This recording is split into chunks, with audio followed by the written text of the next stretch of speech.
এই মুহূর্তে ঠিক কোন জায়গায় দাঁড়িয়ে আছি আমি নিজেই ঠিক বুঝে উঠতে পারি না।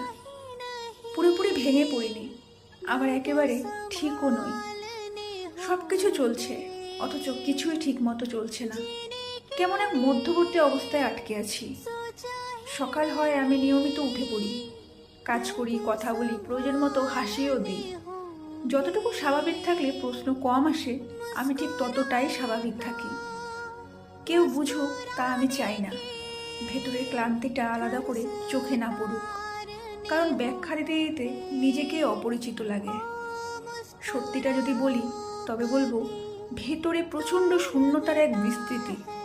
সব কিছু টিকে আছে কেবল অভ্যাসে। বেঁচে আছি শুধু বেঁচে থাকার জন্য। तुझसे नाराज नहीं।